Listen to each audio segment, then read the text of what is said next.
You think you've got to know someone on the inside in order to get national publicity? Well, that's a myth.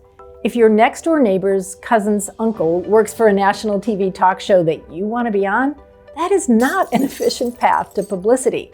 Think of what's happening behind the scenes.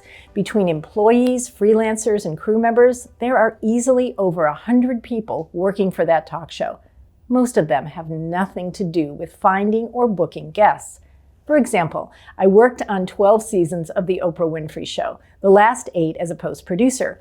Everyone who worked on the show had neighbors, friends, and family reaching out to us on a regular basis and asking us to pitch their idea to a producer, or better yet, to Oprah herself.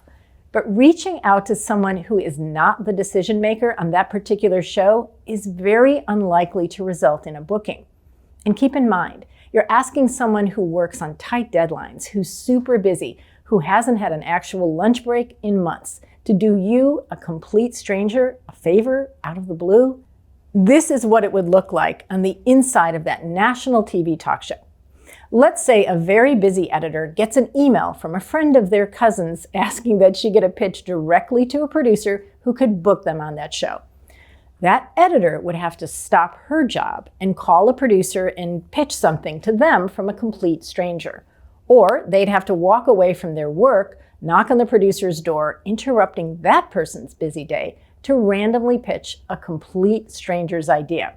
How do you think that would go over? Now multiply that times 100 or more people who work on that show, who all have friends and family reaching out throughout the season asking for a favor.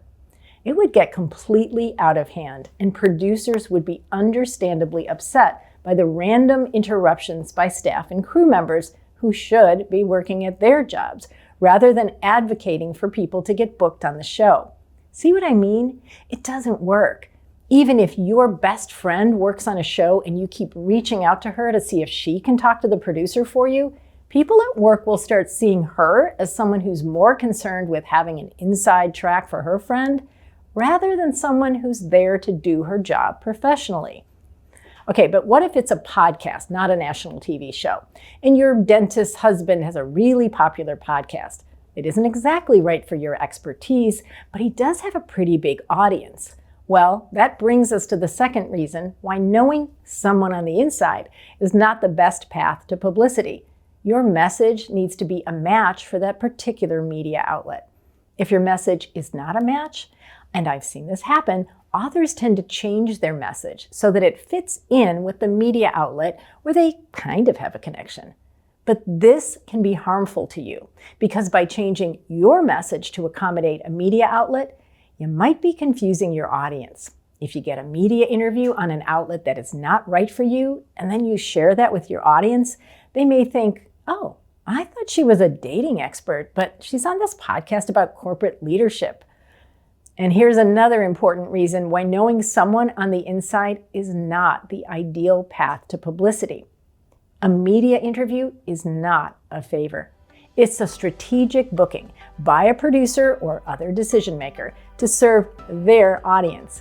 Most media outlets are owned by corporations, and the bottom line always matters.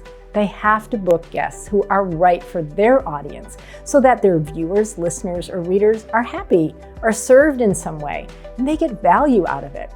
So I hope I've busted this media myth, and if you found this video helpful, please subscribe to this channel for more actionable media tips and behind-the-scenes insights from me, an Oprah Show veteran and #1 best-selling author.